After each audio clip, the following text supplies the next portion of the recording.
Welcome to the third lecture of Acharya Mahapragya's birth centenary. Jain Education and Research Foundation, in collaboration with Jain Center of South Florida and Florida International University, is conducting the lecture series via Zoom. Mahapragya was born on 14 June 1920, and this year it is 2020, so it is the 100th birth centenary we're celebrating. On February 5th, 1995, Mahaprabhuji was formally consecrated as the 10th Acharya, the supreme head of the Terapanth religious order.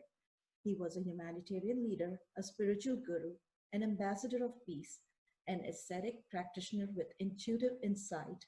He spent his life striving for universal amity.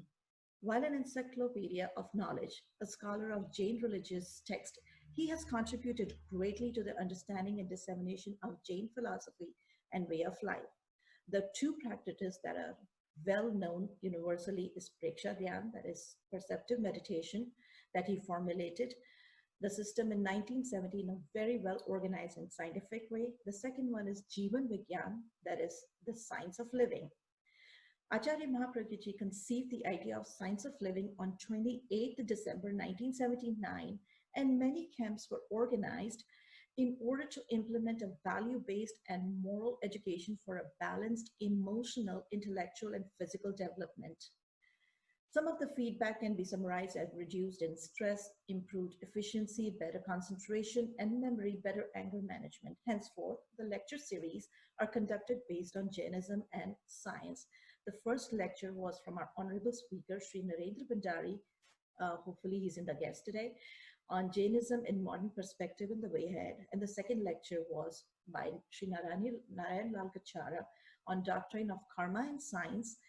And now I'm going to head over to the co-chair of our JERF, Dr. Nirmal Baid, to welcome the address.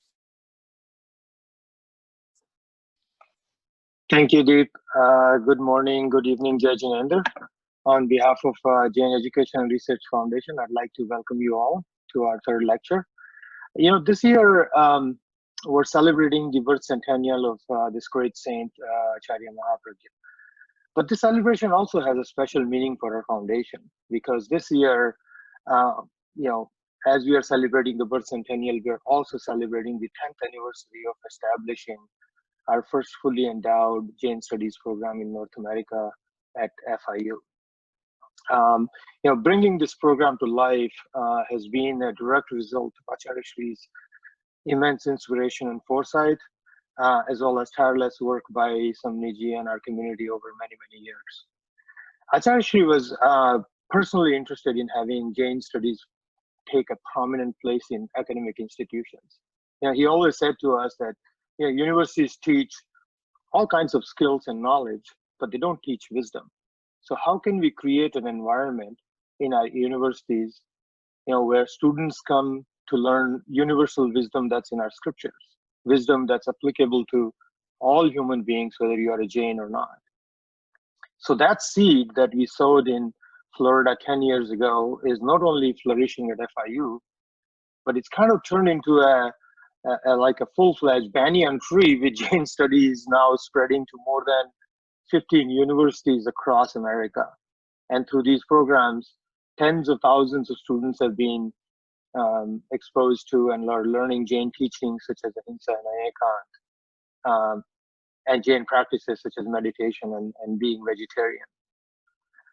So I just wanted to quote something from our sutra. In Uttarajan Sutra, Bhagwan Mahavir said, Appana Satchame Seja. What that means is, you know, search for truth yourself. And it's been a great honor to be part of an institution that is opening the doors for Jain Studies and creating an avenue for one to search the truth. So in that journey, today I have a distinct privilege to introduce our distinguished speaker, Padma Shri Dr. Sudhir Shah. Yeah, so Dr. Sudhir Shah has such an impressive list of accomplishments and honors that this hour may not be enough to speak of those. So I reached out to our my dear friend, Dr. Bhandari, and asked him what are some of the big highlights of his career that we should be talking about. So Dr. Bhandari gave me a number of ideas. Dr. Sudhir Shah is a multidimensional personality. He's not only a world-renowned neurophysician, but have also been leading many initiatives in the social and spiritual work. Um, Dr. Shah's scientific work in Jain Darshan is focused on fasting and meditation. So in fasting, Dr. Shah carried out medical tests and surveillance on Prahlad Jani. Some of you may know his case where he had not taken food and water for many, many decades. And late President Dr. Abdul Kalam invited Dr. Shah to develop a long-term fasting protocol based on his research, because he was interested in utilizing a fasting protocol for the defense personnel on front lines so that they could survive without food in dire circumstances. On meditation, Dr. Shah pioneered use of advanced instrumentation and measurement techniques to study effects of meditation on brain. He mapped out blood flow changes in different parts of the brain for long-time Buddhist meditators, so that we better understand how meditation has effect on brain structure and flows. Some 15 years ago, Dr. Shah, and along with Jitendra Shah and my dear friend Dr. Narendra Bhandari, started Science and Jainism Forum at LD Institute of Indology. And that forum has now evolved into Science and Spiritual Research Institute. And I believe that's perhaps the only institute focused solely on study of science along with Jain Darshan. I can go on, but I think we all would rather hear from Dr. Shah. So without further ado, let's hear from Dr. Shah on science and Jain lifestyle. Over to Dr. Shah. Thank you very much. And I appreciate your kindness for giving such an elaborate introduction. I am very thankful to Samniji and organizers and the chair bearers for giving me this opportunity to interact with all of you. Am I audible to all of you, please? Yes. And I also welcome all the delegates who are here. I will share the screen first. Yeah.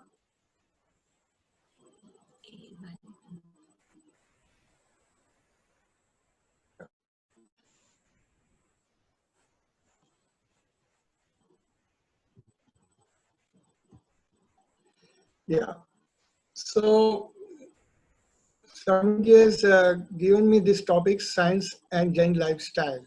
And as you know, Jain lifestyle means a lot of things, and some of them we will try to incorporate in my talk. First of all, I am very much thankful that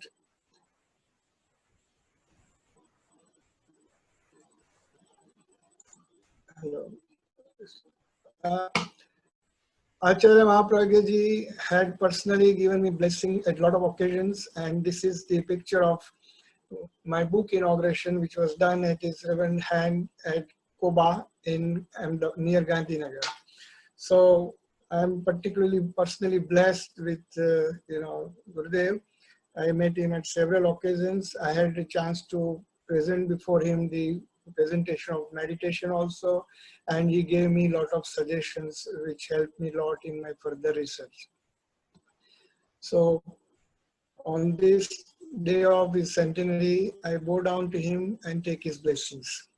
My plan for this talk is just I would introduce the Jain Darshan and make context setting for 21st century, and we'll talk about the main tenets little, and then dwell on to Ahar Vigyan, meditation, penance, and other things, and what I feel, what is the importance of all these things. We'll start with the prayer to Lord Mahavir.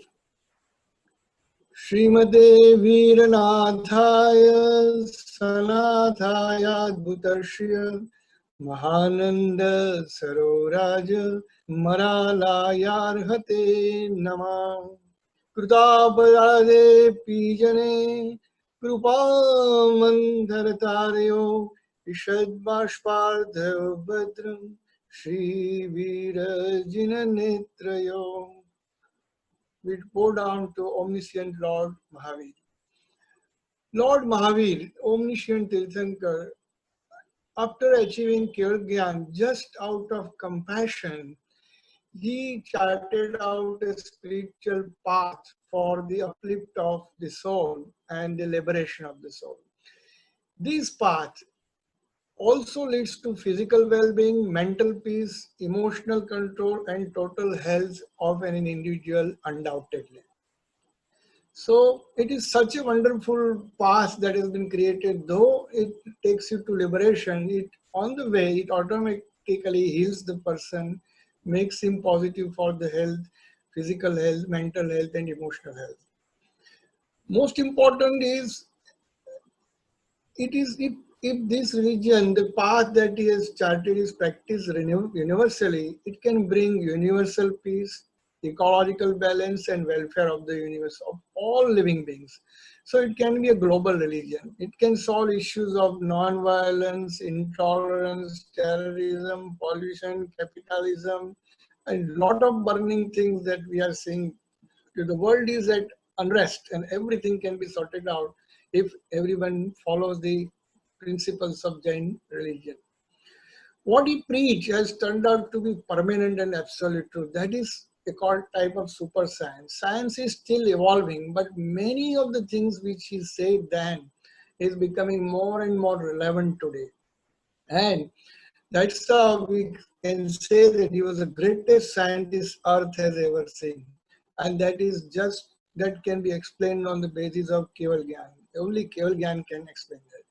In today's post-COVID era, you can see that everything is on fire. And I can bet, and also all experts will agree, that the principles of non-violence, anekant, aparigraha, etc., and the Jain way of lifestyle can certainly resolve all these issues and can bring us back to the positive health also. His preachings and his vision were beyond any rag, dvesh, or attachment or more. So I don't think we have any reason to disbelieve what he said because he was Aptapurush. Now, what is Jain philosophy? If you really study Jain philosophy, you will agree that it's a complete knowledge. There is इसमें ज्ञान है, विज्ञान भी है, और सर्व everything is there. It's a way of life and way of ethics. It's a perfect way of liberation, as we discussed. There is a perfect balance of ecological things. There is a classic karmic theory, there is anekantvad, syadvad, and all these principles are compatible with these principles of modern science. May it be physics, biology, psychology, physiology, medicine, life science, diet, mathematics, astronomy, chemistry, and whatnot. You see, most important thing which we discuss in our forums is what is dharma? The definition according to Jain religion is the vattu sahau dhammo. Whatever is the real nature of the object, that is dharma. And that is why our all principles of Jain religion are in complete connection to the nature. And therefore, Jain religion, science, and nature are all in tune. And therefore, they speak the same language, and the laws are also same. Similarly, dharayati iti dharma. Whatever holds us is dharma, and that is how the Jain religion has a capacity to hold the whole world. Even the foreign dignitaries and Indian dignitaries have written wonderful words of praise about Jain philosophy. Now, where do I stand? I am a poor guy. I am trying to, go to the tip of Everest with my little small things, or maybe I am trying to jump across a lake without my enough of the spirit or enough of the courage also. But I have taken this help from experts, and I need your help and input also, because we want to propagate what we have learned from our religion, and I want to give whatever I have understood from all these people and by reading the text, and that I am going to share with you. Now, everybody wants evidence, relevance, and context. This is the era of science, and the issue is, the scientific temperament and the scientific language. So the issue is how scientific our school is not of the total scientific proof, because science is still evolving and certain things will not have proof so far, and it will over time evolve. Second thing, science believes in, measurements by our senses like eyes and ears, and they have their own limitations, you know that very well. So the question is not of a total scientific proof, but how the scientific school is. So this talk is completely dedicated to reinstate our faith in our religion, and I want to say that it will open up vision, it will make incentive for reading for people, that will regulate your thought process. You will know that there is a lot of need for research, for human welfare, for animal welfare, and basically for the uplift of soul and the global peace. Jain thought can be spreaded, and it can do lot of good to the universe, as we discussed, and this will ultimately bring respect for the whole Indian culture. And as we go through presentation, you will realize. Acharya Mahapragyaji used to say, it is easier to consider Jainism as a scientific religion based on its scientific content. But I feel that Jainism qualifies itself to be placed in the category of a science due to its spirit of scientific inquiry. So it's another way of, it's a scientific text itself. It explores the truth through scientific mode and does not stop till that truth is fully realized. And that is the beauty of Jain Darshan. So let us begin the panoramic tour. This is Lord Mahavir, and there are different great scientists, Madame Curie and Einstein and others. And amongst them, Lord Mahavir stands out as a super scientist. Now, ideally, this talk would have been in 5 sections. One is basic sciences like physics, chemistry, what exactly Jain religion says, and how the things might, tally with that. But that section I'm not going to take today.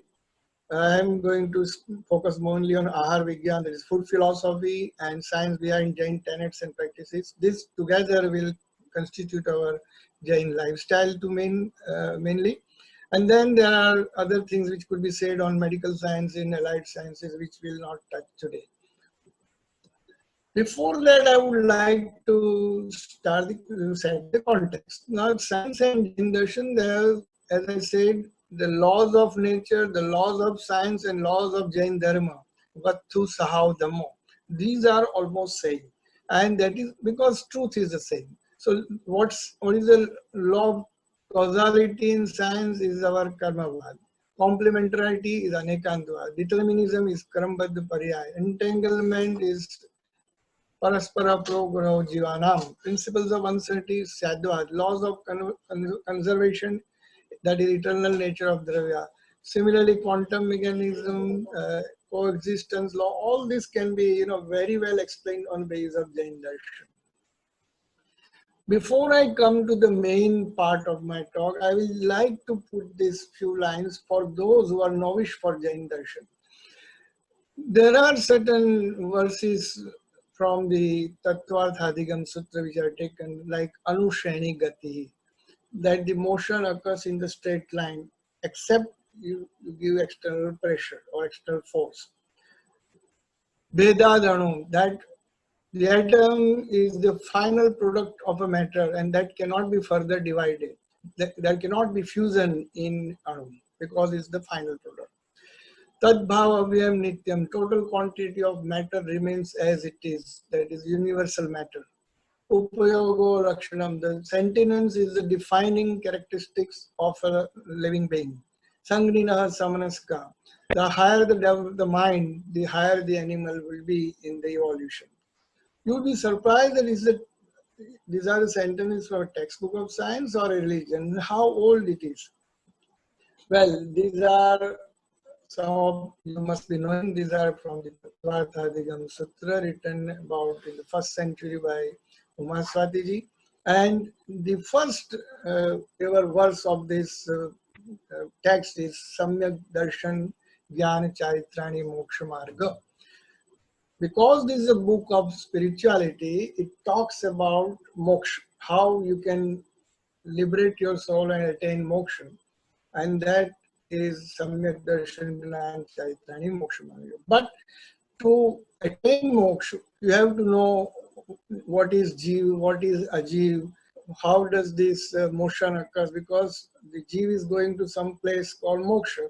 So what are the laws of motion, from where it passes? So you have to know cosmology, you have to know other dravyas, you have to know time, space, time, matter, everything. So that is the reason why in this book of spirituality, about 2000 years back, everything is depicted in form of physics, chemistry, biology, etc., etc., etc. So that is the depth of Jain religion. Jain religion is a complete philosophy and lifestyle for the Siddhatva. The basic thing is Ratnatrayi Moksha Marga. Samyak Darshan, Samyak Gnan, Samyak Charitra. These are the three important jewels. These are called yoga for achieving moksha. And our main mantra is Namaskar Mahamantra. The important things we have is our basic daily practice is ahimsa, aparigraha, and aneka. Simple, harmless, pious, and satisfactory life. Jains should follow 5 Anuvrata as Shravak and 12 vows of Shravak, while those who have renunciated vows, they do 5 Mahavrata. Then there is depiction of 12 types of tapa, 12 bhavana, and so on. Kashaya Nigra is one of the most important quality, Rag, Dvesh, Nirvan.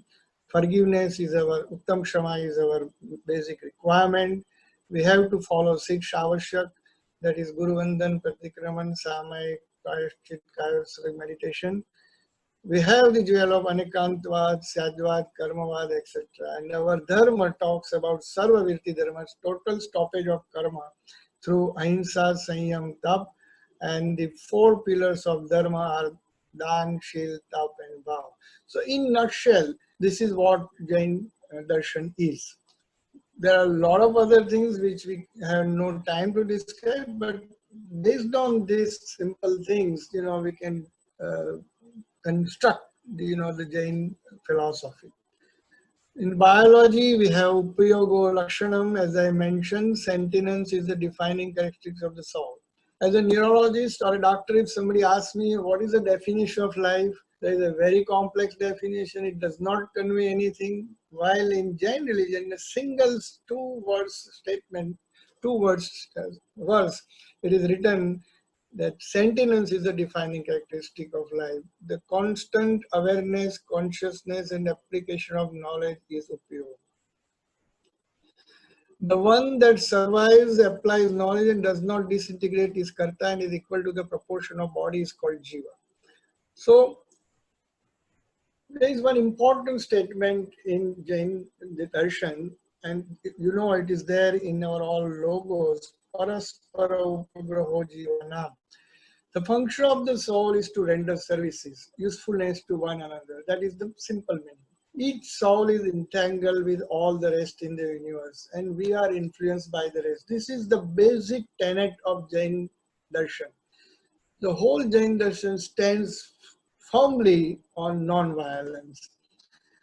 And if you hurt one animal here, the whole universe is disturbed, and ultimately you yourself will be disturbed. So non-violence is the most important thing. And if you go from the basis of physics and science, what Max said, Max principle says that the inertial mass of a particle is a result of the interaction of mass of other bodies in the rest of the universe. So you can extend it to the life and can say the life of even the smallest being is as a result of the interaction of life in the rest of the universe. No one can survive by himself. That is, if I destroy life from this earth or create or hurt a life somewhere on the earth, I'll automatically be hurted or I'll be ceasing to exist. So this immediately leads to the principle of non-violence. Why I'm saying this? because the whole Ahar Vigyan and the Tap, etc., it will be fundamentally related to non-violence. Entanglement is the EPR paradox, as you must be aware. Who are students of science, they would know. Whatever happened to one particle would thus immediately affect the other particle, whatever in the universe it may be. Einstein called it the spooky action at a distance. So with that preamble, I am now starting Ahar Vigyan, one of the important aspects of lifestyle. You know what? The Jain darshan goes into the depth of philosophy of food. We are not talking about quantitative aspects only, but we talk about qualitative aspects, sattva, rajas and tamas. Sattvic food, rajasic food is your vigai and tamasic food is mahavigai, that we'll come to see.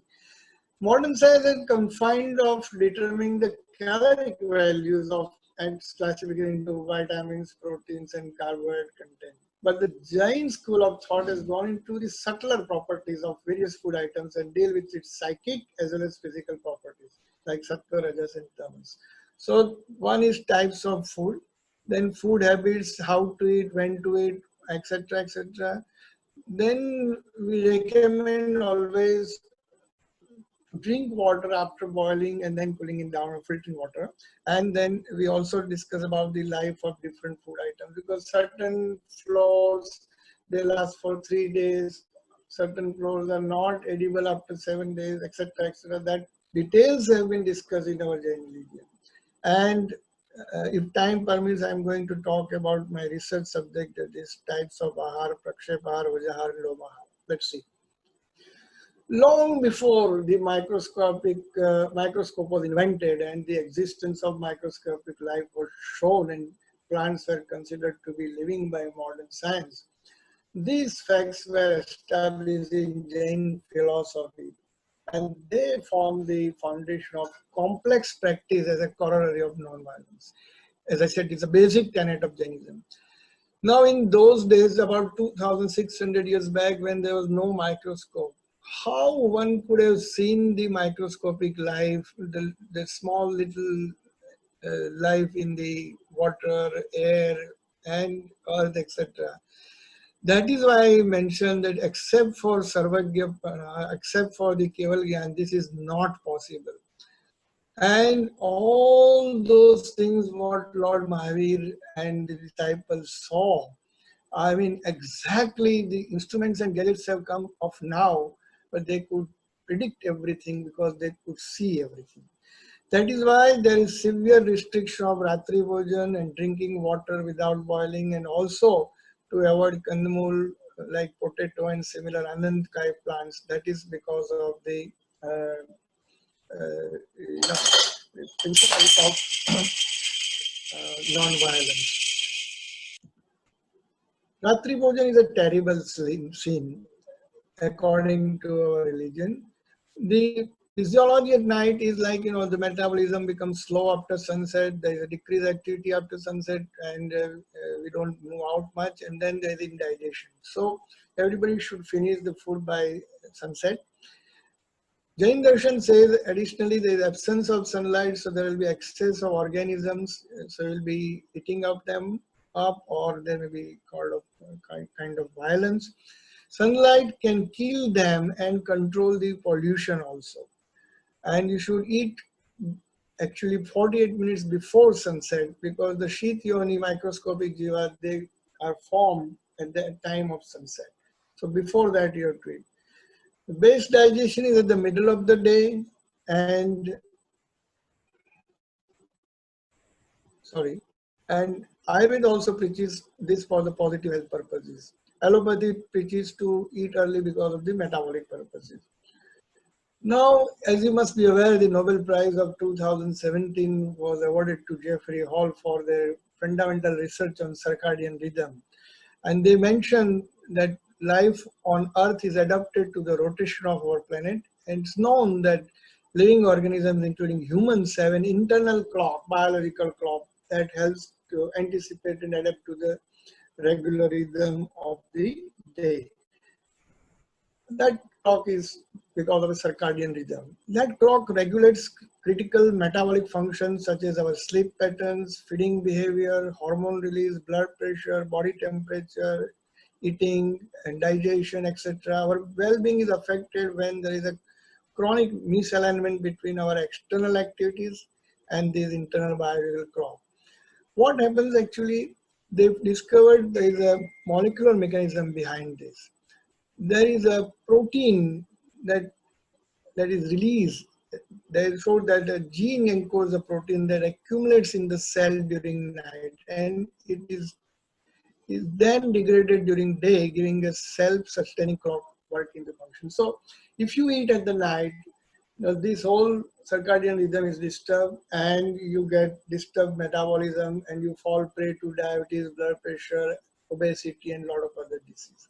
This is one example. Actually, we Jains should have found it out, but the Nobel Prize has gone to somebody else. That is the irony. Now, regarding plant kingdom, as you are aware that Jagdish Chandra Bose in around 1926 found out that the plant kingdom has kind of pain and other sensory phenomena, and he gave the example of Lajamani's plant. But long before he discovered, our Jain religion or Jain darshan has classified plants into, different categories. Not only that, we have mentioned about Lesha, Kashai, instincts and feelings and perceptions in plant kingdom. Those colorful plants who attract the kitaks and the small ants, etc., they have Nil Lesha. Those plants who have bad smells and thorns, they have Kapot Lesha. Would you agree that the human life has Kashai, but even the plant kingdom has Kashai? Carrots, potatoes, they are having a kind of low burst kashai. They accumulate and therefore they grow. And if you eat these kind of plants, your thoughts also would change, and you also may become greedy or person with parigraha. So that is what our Jain religion says. Kandmul is also ananka, and therefore we should avoid at all cost. Jain Darshan has mentioned about the instincts like ahar, fear, accumulation, reproduction in plant kingdom. So these are the areas which are not still studied in science, and I think one of our young guys takes up this kind of research. Probably one of the Nobel Prize can go to our Jain scholar. This is one of the reasons why I'm presenting all these things. Tithi Vigyan, have you taken it seriously?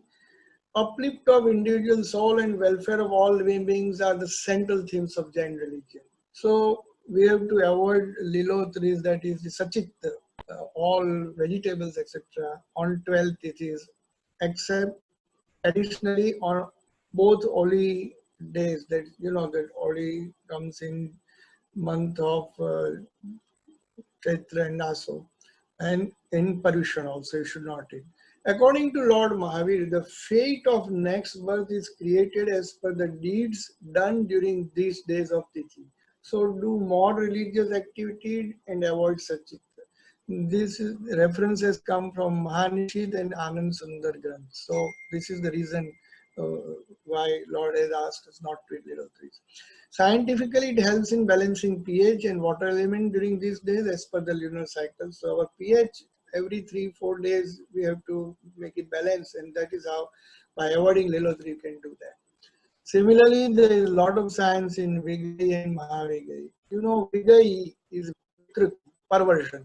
All Rajasic food like milk, curd, ghee, oil, sugar, fried items and sweet objects, these are all Vigai. If you eat them, you have Rajasic thoughts, and you tend to be a little pramadi and all that. So that is perversion, that is Rajasic food. Mahavigai is the worst perversion, it is Tamasic food. There are 4 Mahavigais: butter, honey, all non-vegetarian items and alcohol. This must be avoided at all costs. While this Vigai you should restrict as far as possible. And that is the beauty of Jain religion. The food objects which change the natural tendencies of body, mind, and soul and pervert them, they are called Vigais. So this much depth of thoughts in Jain religion regarding food sciences. So if I summarize, Pratidin, we have to eat daily fresh food, sattvic food, non-vegetarian should be avoided, no kind of meat, eggs or fish should be taken. You should also not take honey, butter, etc. No alcohol, filter boiled water you should take, and take your food before sunset and next day after sunrise after an hour. So you should try and do fasting at least once a month, or at least if possible once a week. We should avoid all those vigor we have discussed. We should take less food than what is required. Maybe you eat 3 or 4 hours less. You take little less than what you feel to eat. That is called unodari. And while you are eating, you don't use mobile, television, etc. So that is something about the Ahar Vigyan. We'll talk a little about the science behind Jain tenets and practices. As I mentioned earlier, there are about 12 types of penance tapa. 6 are external and 6 are internal. What is external? It is related to your body. Anushan, Unodari, Vritti, Sanshep, Rasatyaga, Kaya, Kleshan, Sanlinta. Abhyantara are related to your mind and soul. Pratya, Prayashchit, Vinay, Vyavacha, Swadhyay, Kayasarg, and meditation. We'll see one by one. There are 2 types of, we have discussed, external and internal, right? Now,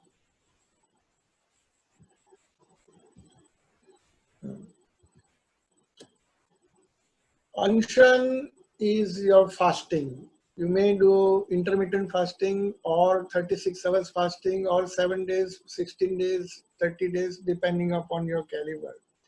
Unodari is eating less food than what you feel like. So eating 4 bolas less than your requirement or your wish. Vikshajara matlab is for those who have renunciated world. Rasa Parijag, reduce the different items in the food, particularly sweet, etc. You take a decision that I will not eat more than one sweet thing, etc., etc. Kaya Klesh and Sanlita. These are the different types of external woes. As I mentioned, not to eat milk, curd, ghee, oil, etc. This is called Rasa Parityag. And then you have to remain alone, aloof, and not to meet many people. That is called Sanlinta. So there are certain austerities which we should know. To use very limited items and with caution is a practice of non-violence. Collectiveness and overutilization is also violence. This is a very profound statement. Aparigraha, when we follow non-collectiveness, we are automatically following non-violence. When we take much more things than required from the system, you are actually doing harm or injustice to somebody else. That thing belongs to others. When you take away that thing, that is a kind of violence. That is how much microscopic details our religion is seeing. And this is the reason why you do austerities. One of the reasons, okay? Vyasana is a disciplined eating habit. Don't eat junk, have boiled water, no food and water after sunset, take only 2 times meals during the day. It is very simple. Ekasana, you know that you eat once a day, that and give rest to the body, rest to the stomach system, and avoid abhaksha, anantkaya, and apatya food. So, and avoid all perversions, vigai, mahavigai, and only eat moderate amount of sattvic food. That is ekasana. Ayambil, you know, is a totally a dry kind of food. Avoid all vigai, no mahavigai. So control of pitta and cough automatically occurs in Ayurvedic language. You don't have to eat spices, and that gives control over your tongue, your senses, your kashayas are reduced, your power on mind increase. There is no lilotri, no sachita, so pitta is also avoided. So all three dosha, according to Ayurveda expert, I had a sitting with them and they explained me all these things. So this is how the Ayambal is done. And you know the order of Ayambal, we do twice a year at Sandhikal, months of Chaitra and Aso. Why at this particular time? Because the Sharad Ritu and that particularly the Bhadrava Aso and this Hemant, these are the seasons where the maximum kind of diseases occur. They say that these are the father and mother of Vaidya. All the doctors thrive on these two ritus. And if you do little care, if you exercise care and do only, your all toxins are removed and you don't get diseases. Then is the fasting, sitting near your Atman. What is Upavasa? Upa is near, Vas is your stay. Sitting in your own soul, Atman, for 36 hours, that is there are two types, Tivihar and Chavihar Upas. In Chavihar, you don't have to take even water. In Tivihar, you can take water till sunset. And we had done a project of prolonged fasting with Defense Institute of Physiology and Allied Science on those Jains who are doing fasting for 8 days, 16 days, 30 days. And we had control study with people who were not fasting. And the findings were amazing of those pilot study. We wanted to take a little more extensive research on that, but for some reason it is not materialized. We'll be doing in the coming years. But what we found that the physiology and biological parameters of those people who do fasting are much, much better than the people who are randomly eating. And the hormonal function, autonomic functions are also much better. So fasting has also a profound effect on your physiology and biology and mental systems. There is Atmaniyantran, Manonigra, and there should be. It's a detox mechanism. So balancing of all dosha and Malakriya, Swasthya, everything is under control with that. Now the another Nobel Prize, if I talk here, is on the fasting that has gone to Y. Oshumi on for autophagy. I'm sure you must be aware of this particular Nobel Prize. Now, what is autophagy? Autophagy means eating oneself. I'm thankful to Professor Bandari for giving me these slides. He was very kind enough to impart this. Now, autophagy means eating oneself. Physical body is Avdarik Sharir and it contains, how many cells we have? 50 trillion cells in our body. And most of the cells are in the process of regeneration and degeneration. So we are replaced every now and then. In 1 year, our whole body, so to say, is replaced because the cells die. Now, what happens to these cells? These cells are excreted by our respiratory chain by carbon dioxide mechanism or through perspiration or through excretion by the liver and kidney mechanisms or through gut. But still there are so many million cells which remain in the body. And if you give rest to the digestive system, if you don't eat anything, if you don't give energy to the body, the surviving cells will have to survive on something, and so they eat up those dead cells. And therefore there is a detox process. And this autophagy, eating our own body cells, the dead cells are eaten by the surviving cells, and that creates a sense of balance in the body. The diseases are removed, and this is one of the greatest natural law and the law of science and biology, that you come to a state of steadiness and you become very, very agile, you have a lot of energy and you don't fall prey to disease. Diseases like cancer are related to overeating, and if you give fasting, disease like cancer, heart disease, your rheumatism, asthma, blood pressure, obesity, diabetes can be reduced. This is the connotation of this research. And even the Harvard study has come out with the similar effect of fasting on aging. The aging process is reversed. Unfortunately, this study mentions about Islamic fasting, Buddhism fasting, Christianity, but nowhere our Jainism is mentioned. And guys, we have to work hard on this, because the fasting and the depth of fasting which we have, I don't think any religion has gone into this much depth and this much science. So we have to correct this. So the subjects that require further research in this is prevention by Jain diet and lifestyle, and 3 types of ahar, that is ojahar, lomahar, and pakshepahar. And when I was doing research on prolonged fasting on so many subjects, like from Hiratan Manik to Prahlad Jani to 3 other Europeans, I found out that there are people who can survive without food for a prolonged period of time without being in a state of starvation. And they are agile, their mental faculties are fine, physically fine. And the reason, and they are not eating anything by bolus or by IV fluid or anything. The another way of providing energy to human body is through placental feeding, which is for the growing fetus, which is not the case for people who are born and already grown up.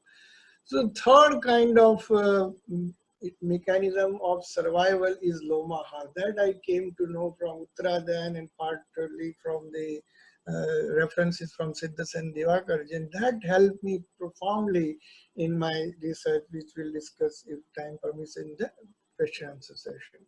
So this Jain religion had given this kind of direction in the in those times, 2600 years back, that one body can survive even in the they called it ahar vargana. That is, I don't know the technical translation, but the items of food through the senses like smell or touch, etc., they can also make you survive.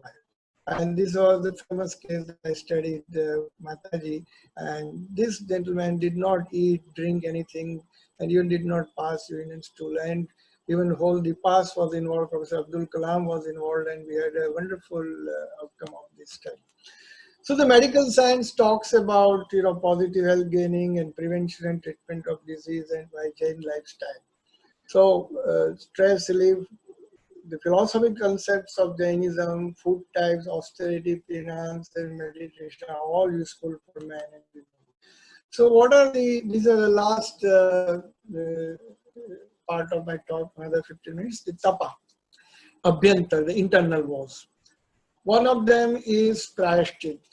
So अनंत अनंत भावों में उपार्जित शुभाशुभ कर्मों के समूह का नाश तपश्चरण से होता है। तपश्चरण करना प्रायश्चित है। There are 10 different types of प्रायश्चित: आलोचना, प्रतिक्रमण, उभय, विवेक, विसर्ग, तप, छेद, मूल, परिहार तथा श्रद्धान. We don't have time to go into details of it, but for your information, these are the different types of प्रायश्चित. The second number is vinay, politeness. Politeness is the root of Jain darshan. We have to be polite and do lot of tapa, vows, etc. Jain darshan says the one who is without politeness, how he will attain any kind of moksha or any kind of penance or any kind of dharma or moksha kaisa uska. Vinay is the door to moksha. So that much is the importance of Vinay. If you have Vinay, then politeness, then only you will have knowledge. So one must follow Vinamrata and Tam. Whenever the elderly comes or the teacher comes, you have to get up, you have to raise hands and join hands and give them proper place to sit. And when they go, you have to go to the door and give them proper send off, etc., etc. And there are 5 different types. They have gone to so much details: darshan vinay, gnan vinay, charitra vinay, tap vinay, opcharik vinay. Now this is the depth of Jain religion. They said that if you hurt or insult one person, you are doing insult to all people. Or if you praise and pray for some person, you are praising and praying for all people. That is what Jain Darshan says. Vyavich tapasya is what we have to take care of your elderly people or those who are suffering and help them with a lot of food, or if they want some kind of medicine, etc., you must help them. That is what is there. Swadhyay, daily reading of some spiritual text is also a requirement in Jain Darshan. All Jains should read. For that purpose, every human being should read related to philosophy and spirituality. And there are different aspects of Swadhyay. Parivartana, matlab, you take the class from you take the knowledge from your teacher, then you read that. If you have any question, you go back and ask question. Then you do little study and think deeply on that. That is anupreksha. And then if you understood it properly, impart that knowledge to others. That is called dharmakata. Parivartana, vachana, pruchna, anupreksha, or dharmakata. So this is how Jnana se dhyan ki siddhi hoti. With knowledge you can attain meditation. And then comes Kayot Sarg. Kayot Sarg is, you don't do any extra movements, don't do any extra work. You just stay like a wood in a place for a long time. And Utsarg, you relieve your mind, body, and your speech for a period of time and stay like a wood. That is called Kayot. And there are different types of Kayot. Deha Jarya Shuddhi, Mati Jarya Shuddhi, Sukh-dukh Titiksha, Anupreksha, Ekagrata. I don't have time to go into all the details, but I'll spend 5 minutes now on the meditation part. Meditation is one of the biggest important and in-depth, I would say it is the requirement of Jain religion, it is the order of Jain religion, and it is the way of Jain religion. Now, many people ask me that like in Buddhism, we don't have classified meditation and techniques like that. It's not a fact. If you try to understand, the Jain religion is a bhava dharma. So what is bhava dharma? It is based on your emotions and your thinking and your process of understanding. Now, every act, whether you think something, you speak something, or you do something, everything should be done in a meditative mode. So Lord Mahavir has been preaching to Gautama, Samamapi ma pammaye gorma. Don't be inalert, don't be inattentive, don't remain even less conscious for a fraction of a second. Don't allow a single bad thought, single bad word, or single bad deed in your daily doings. If you remain that much vigilant, that is the kind of meditation is making. So he doesn't feel that we should have requirement of sitting separately and doing meditation like this. Every act should be meditative act, and therefore you will not see different kind of systems. Still there are some classified ways. One is the quantitative and another is qualitative meditation. Qualitative meditation is our Dharma Dhyan and Shukla Dhyan against your Artha Dhyan and Raudra Dhyan. If you think your Dharma Dhyan and Shukla Dhyan are good, they're excellent remedy for all types of health, then there are other types of meditation. Our Samayik, Kayot Sarg, Pratikramana are also super meditation if you properly understand and do it. As our Guruji has taught us, Preksha Dhyan, part of Vipassana, Granthi Ved, Atma Dhyan, these are also different types of meditation. And Padastha, Pindastha, Rupastha and Rupa, these are also different types of meditation as mentioned in Yog Shastra by Kalikal Hemchandracharya. So it is not that there are no mention of meditation. There are several meditations, but because there is a Bhava Dharma, everything should be in a meditative mode. Let us look at Samiks. Samatva bhav, karma nijra, way to liberation. Samatva towers living being, no rag, no dvesha. And Samatva towers objects, so no moh and show. When you sit in Samik for 48 minutes, you are in a complete state of balance of mind, and there is no rag, no dvesh, no moh, no show.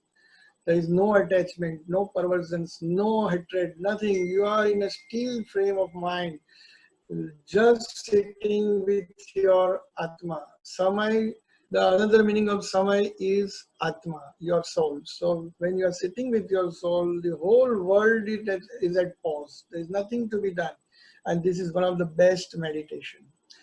Pratikraman is also another good meditation where you do everything in presence of your teacher or guru, where you are stress-free, guilt-free, disease-free. This is followed by prayashchit and sadhana. You know the three important aspects of pratikraman.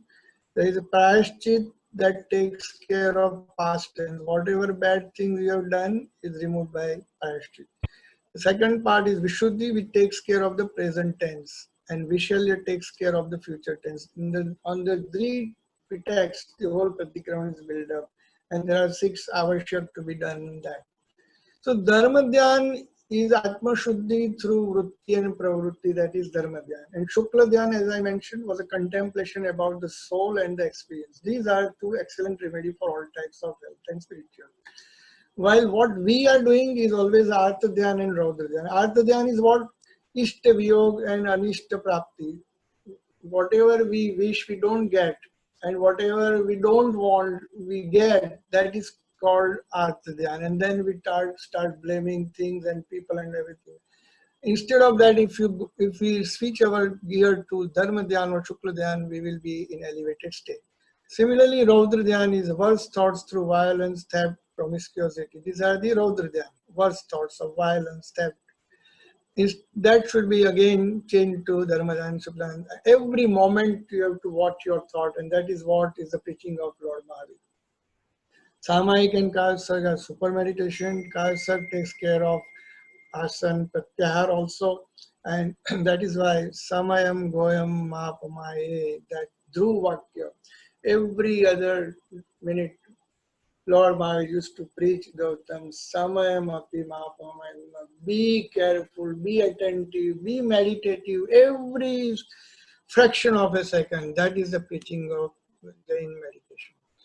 As you know, as a neurologist, when I was studying the different thoughts in a machine called SPECT with my counterpart at Pennsylvania University, Penn, Professor Andrew Newberg, we found that every thought is depicted in the brain. If you have a thought of praise, love, violence, care, hatred, jealousy, everything is depicted in the brain. Don't think that the thoughts are abstract. Lord Mahavir used to say the karma bandh is same if you have kind of thought, or if you utter a bad word, or you do bad deed. In those days, without this fancy machine, he could say that thoughts were atomic. And this atomic representation we are now seeing over last 15 years or 20 years, that every thought is atomic, that is depicted in brain. It innervates the whole system, the whole pathways are excited, and that affects the whole physiology. If you are angry, your whole body will be on fire, your pulse will rise, your blood pressure will rise, you will be tense, your pupil will dilate, etc., etc. A single thought can change your whole body, and your thought goes to the universe and ricochets and comes back. Similarly, a single bad word, if you speak an ill word to anybody, don't think that it will have no impact. It will impact the whole universe, as we discussed about Max principle. Why all things are discussed there upfront? Because this is a relevance to all this. So without all these machines, Sarvagya Bhagavan Mahavir could see that thought, words and deeds have similar mechanisms, and they are the reason of your karma bandh. And that is why different types of dhyan mudras have been suggested. But he said all the time that out of all meditation, the best is the meditation of the soul on the soul itself. To remain constantly aware of the soul and its characteristics and its functions. to dissociate soul from the body at every moment, and the sentience, the application of knowledge, is the ultimate knowledge.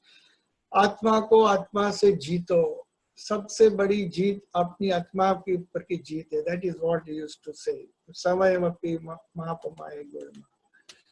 After meditation, Jain darshan commands that you should have anupreksha. You should think of those 16 bhavanas. You know, the asharan, anitya, dovoti, dulabh, samsara bhavana, ekatva bhavana, ashuchi bhavana. All these bhavanas you should think. And for interpersonal relationship, maitri, pramod, karunya, and madhyastha bhavana, one should follow. So, जैसे मनुष्य शरीर में सिर और वृक्ष में उसकी जड़ उत्कृष्ट या मुख्य है, वैसे ही साधु के समस्त धर्मों में मूल ध्यान है.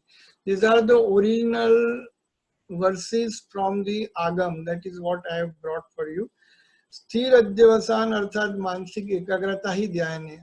अगर जो चित्त की चंचलता है उसके 3 स्वरूप है, भावना, अनुप्रेक्षा और चिंतन. And he has mentioned that dhyan meditation can be done in the way of pindastha, padastha और रूपातिक. पिंडस्थ ध्यान का विषय है देह विपरीत. भगवान जो जब भी छद्मस्थ अवस्था में होते हैं उनके ऊपर when we focus, that is called पिंडस्थ ध्यान. भगवान whenever he attains kevali stage, and then you focus on that, you concentrate on that stage of Lord Mahavir or Lord Tirthankarani, that is padastha, and rupa is on the formless soul, that is Shuddhatma. There is also mentioned how Lord Mahavir used to do meditation. भगवान उपरू आदि आसनों में स्थित और स्थिर होकर ध्यान करते थे. वे ऊंचे, नीचे और तिरछे लोक में होने वाले पदार्थों को देह बनाते थे. उनकी दृष्टि आत्म समाधि पर टिकी हुई थी. वे संकल्प मुक्त थे. He was without any kind of determination or judgment. He used to sit and do on different objects and items, and his main focus was only on his soul. And as the salt gets dissolved in water, same way,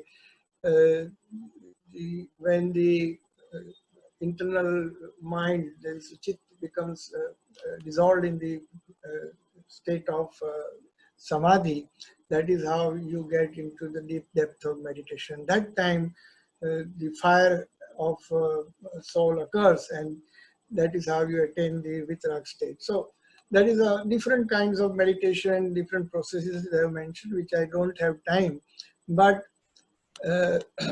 last one of this verse was Api dhyati samahavira asanastha pauchutta dhyanam urdhva mastaskaricha prakshamana samadhima apatigna. Matlab, different postures, body posture is to sit without moving a little here and there, and he was looking up, down, and on the side. He was focusing the mind, and without any expectation, without any judgment, he used to become totally mindless, what we call aman avastha, samadhistha avastha, and that is how Lord Mahavir used to do meditation. So what is meditation? Meditation is exercise of mind to keep it healthy and clean as we do for body, and there are different ways. You can focus on breathing, focus on object, focus on a sound, focus on a thought, focus on sensual object.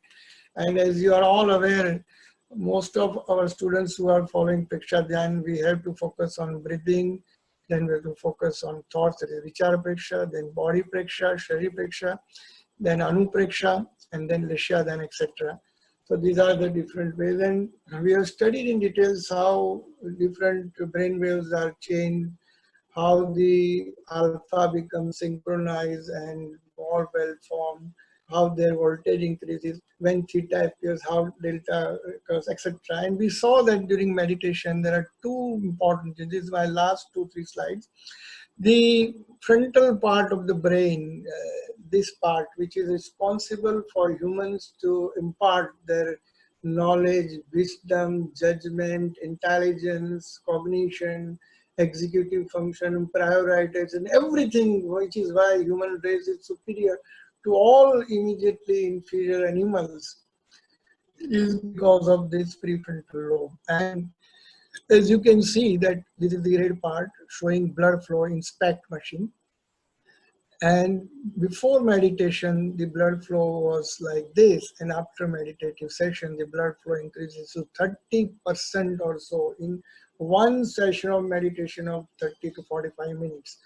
So guys, you can understand that with meditation, our intelligence, memory, judgment, cognition, prioritization, etc. improves profoundly. And think of those people who do daily for longer times. So why, which is why these people could, like our Gurudev, why he could see so many things and could do a lot of activities with so much precision, and why he had so great intelligence and memory because of meditation. And similarly, the second important part of the meditation is that this is called the left parietal area, posterior parietal lobule on the left side, that goes offline during meditation, meaning thereby the blood flow is reduced during meditation. Here the reverse effect. In the prefrontal area, the blood flow increases. Here it is decreased. And that is for our benefit, because this area is responsible for our orientation to time, place, and person. I studied with this Andrew Newberg of Pennsylvania, and we found out that our thoughts, emotions, desires, perversions, etc. are manifestation, our ego, they are manifested through our orientation to time, place, person. And this is the faculty of mind which operates to universal area. And if during meditation this part is shut down, then over time a meditator becomes profoundly peaceful, at peace with himself or herself. There will be less of the thoughts, lots, desires are reduced, and the kashai, rag, dvesh, etc. reduced. So this is what is the importance of meditation. And we have also studied the perception of joy, and on fMRI, this is a functional fMRI machine which really shows reduction in the capacity of the area where the blood flow is focused. But when you focus on yourself, your Atman, your consciousness, there is only a dot area where the blood flow is focused, so the activity increases. So this is how it helps in your a lot of improvement in your pathways, your concentration, your abilities. And there are a lot of neurochemical changes and psychological changes, your personality changes, your attitude changes. You become socially more practically person, your tolerance increases, your compassion increases. This is a connotation to your terrorism and lot of unrest across the world in between people and countries. So meditation, if they do, their mood, behavior, memory, compassion, tolerance, everything can increase, your attitude and personality can change. And lastly, all compounded whatever discussed today, Jain, Ahar, lifestyle, different external, internal woes, they reflect on your disease control also. When you go to a coronary heart doctor, if you have heart attack, what he will say? Like, do exercise, eat simple food, avoid oil, jaggery and sweet things, avoid bigai, do sattvic food, go for walks. So our Jain religion talks of Padyatra, go daily to 5 different temples. Your food habits should be changed. You do austerity, weight reduction, healthy body and mind. That is what our tapas are teaching us. Attitude change, he will say. So mental and emotional peace, samayik, pratikraman, meditation. So all these things are inbuilt in our spiritual pathway, which imparts us wonderful health. And we at National Jain Doctors Federation, where I was the chairman of the National Jain Doctor Federation of India, we had 4 major conferences. We discussed the subjects and we did a lot of research projects on this and how it helps in gastrointestinal disease, mental illnesses, neurological illnesses, cancer. The Jain lifestyle helps in all these things. Taking into account the current thing that is our corona episode, how can we forget it?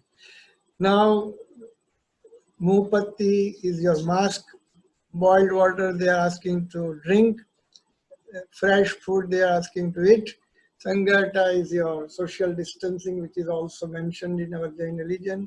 You will be surprised if you have not read. Go and capture this text, Og Niyukti, written by Acharya Bhadra Bahuji in 2nd century BC, when similar kind of pandemic had occurred, and he had observed how you can get rid of this by doing all these things, and this is what Jain Darshan has given to the world. So these are my last word of message: prevention of lifestyle disease, heart disease, cancer, stroke, and creating positive health you can do by Jain lifestyle, with purification of body and purification of mind.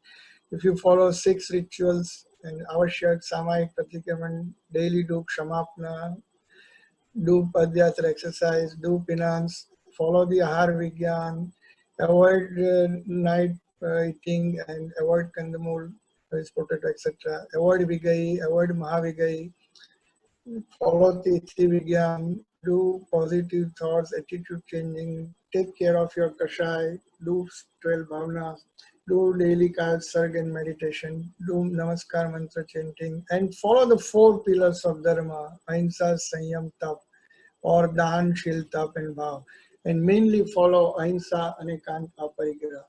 In nutshell, this is Jain Darshan, friends. So this talk is, again, I'm telling, dedicated for Samyak Darshan, to bring your faith back to our Jinvani, because I see a lot of Jain youths moving away from our religion, telling that there is no truth or no science. I am poor guy, I am not an expert on either side, but I have compiled everything for all of you. You make modification, do further research, do daily subject, do readings, and those who are in a place of research like PhD students or experts in different basic sciences or medical sciences, and those who have gazettes, do research. The religion requires to be presented in the context of science so that all humanity will follow. Let us present our religion in a scientific language, scientific temper and methodology and logic. It will solve, I bet you, and you must have seen, it can solve many problems of world and will bring global peace and global welfare. Intolerance, pollution, consumerism, everything can be resolved. And science and world both need direction, friends, and we can do that. So please, once again, if I remind, Samayamapi Mahapamaya Gurma, be alert and attentive at every fraction of a second. Please don't allow your enemies to take charge of your consciousness, speech, or deeds. This is the supreme meditation. I had an honor to give this dossier to His Holiness Dalai Lama Ji, and of course to Professor Abdul Kalam. In one of my meetings, we had a discussion of Jain religion and the scientific aspects. So I'm lucky, and I had a chance to go through a lot of literature, and I may suggest you to read Tattva Sutra, Samay Sar, Bhagavad Sutra, Uttarajan Sutra, etc. and other agams. And I'm thankful to Professor Bandari, Jitubai Shah, and all other experts from whom I've taken time to time guidance. And I'm very much thankful to all of you for kind listening. I think I've taken a lot of your time. Thank you very much. And I really want to wholeheartedly thank you once again for all your kindness. Thank you very much. Thank you. Thank you, Dr. Shah, for an amazing lecture. We are very humbled with sharing.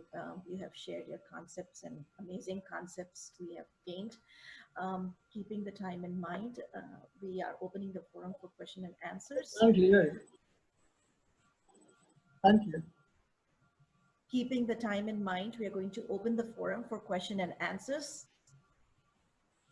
Yeah. And if there is anybody who would like to ask any question, you guys can go ahead and raise your hand, and we'll unmute the microphone for you.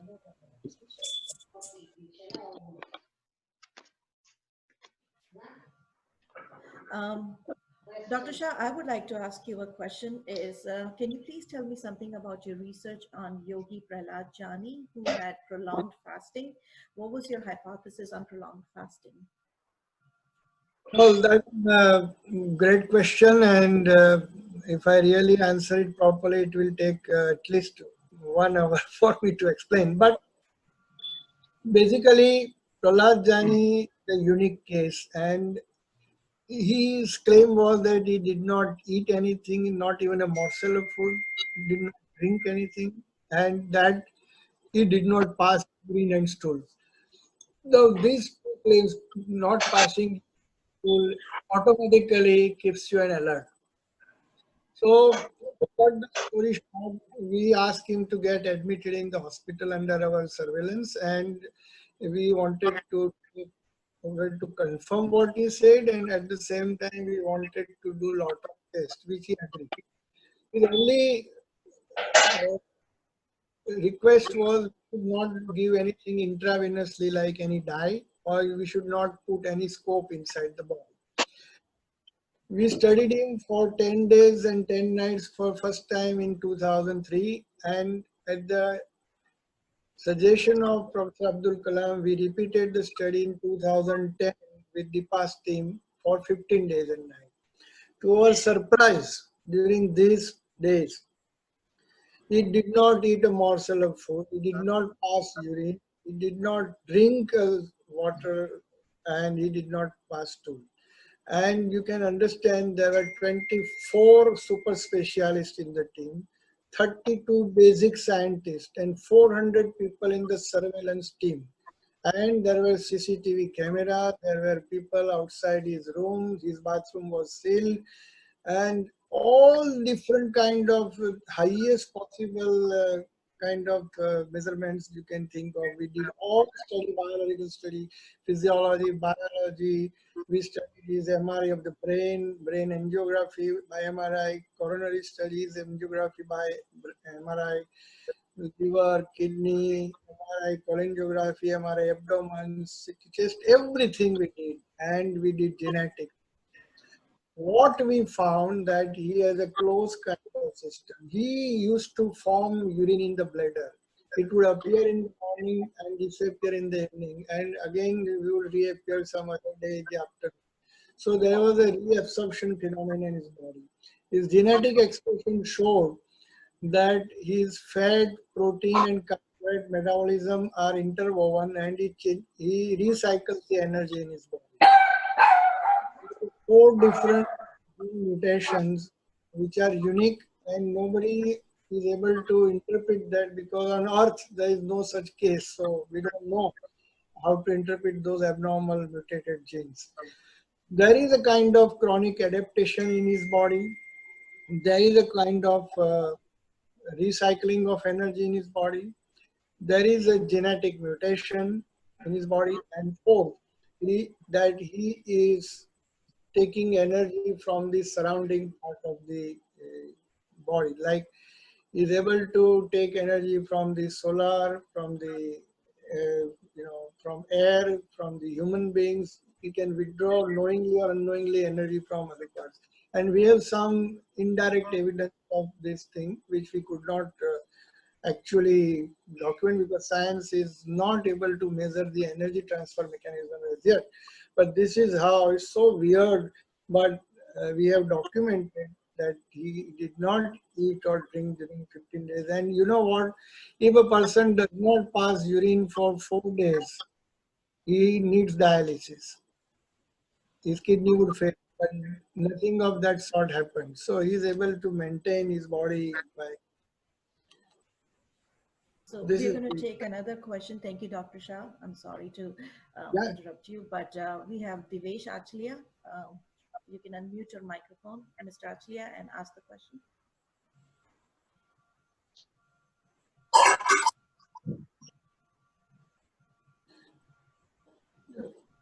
Mr. Achlia.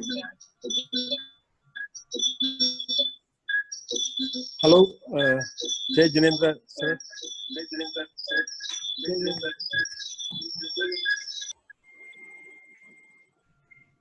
Hello.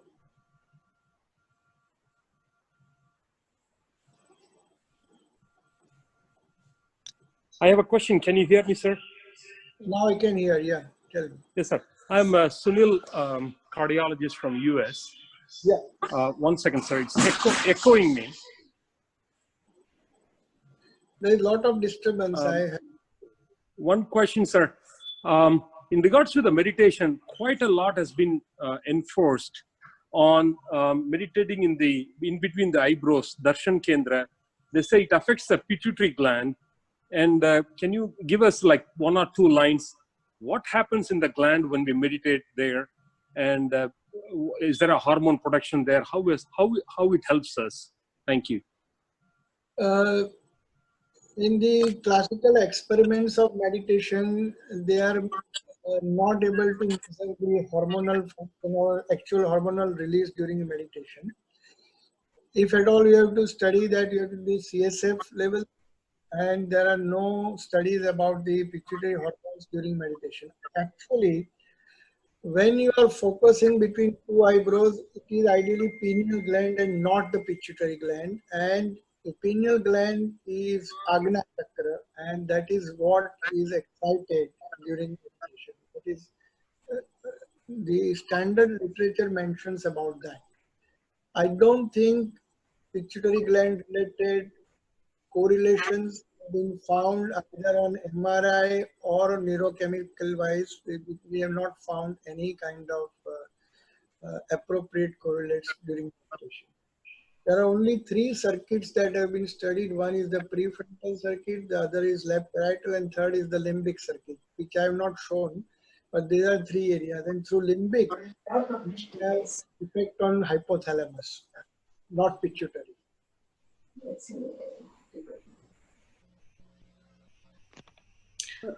Dr. Shah, I have a question. My name is Dr. Manyar. I'm neurologist.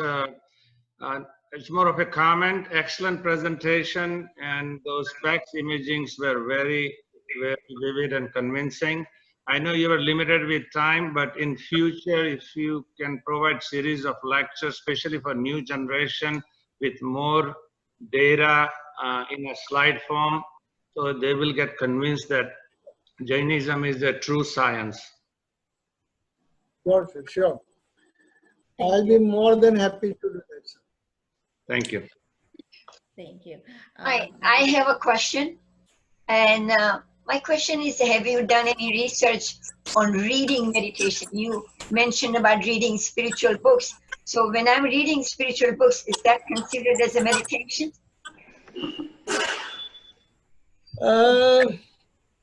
That's a good question. I think Swadhyay, if you have read those slides which I mentioned, Swadhyay, that is reading, is also a kind of finance, is also kind of meditation, and that is one of the highest kind of meditation. That is what our Jain texts say.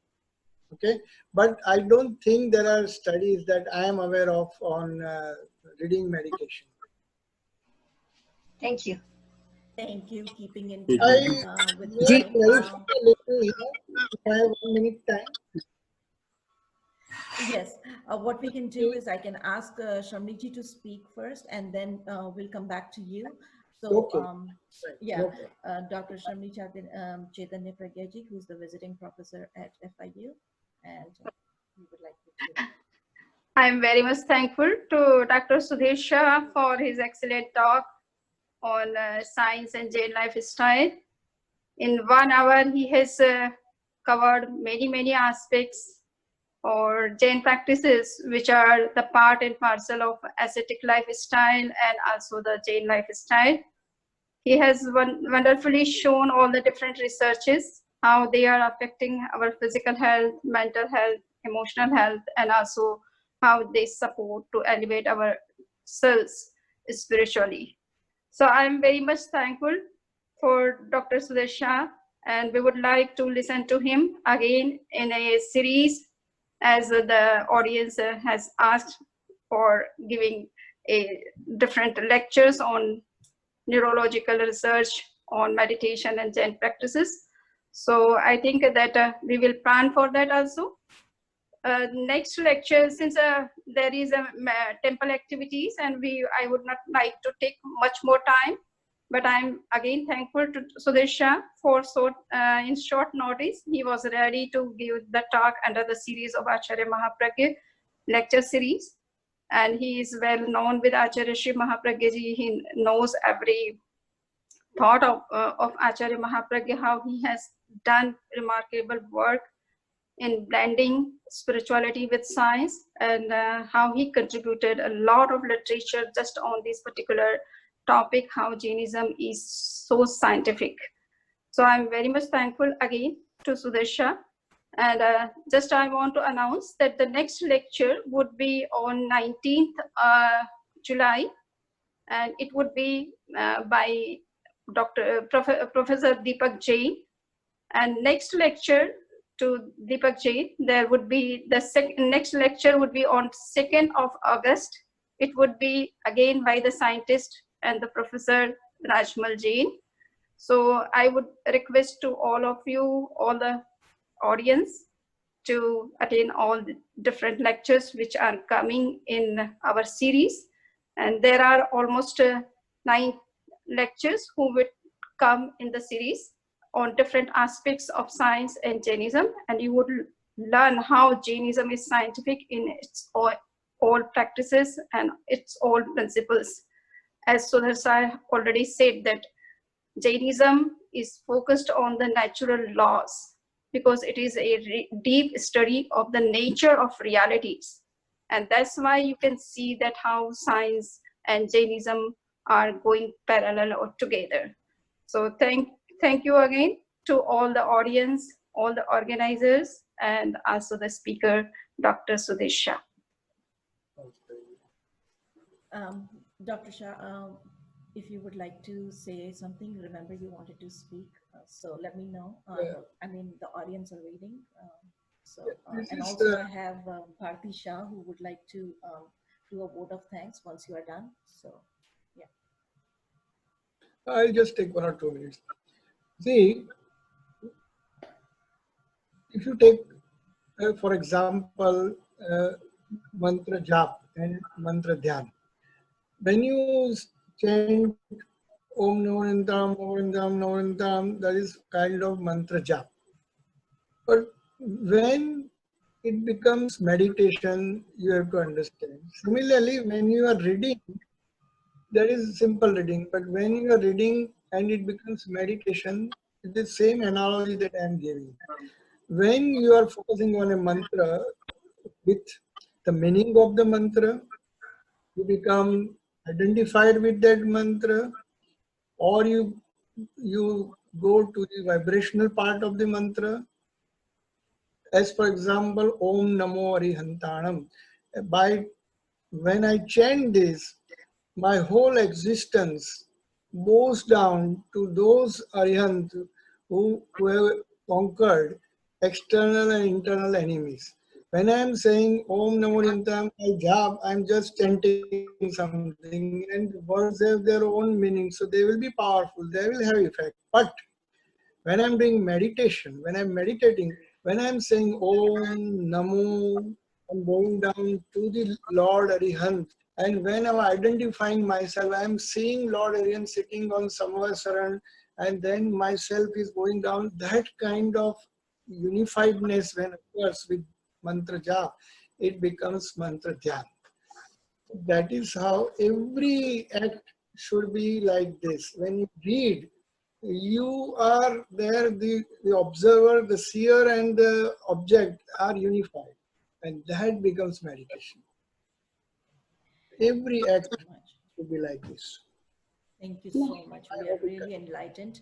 I would request Mrs. Bharti Shah, the president of JCCF, to vote of thanks.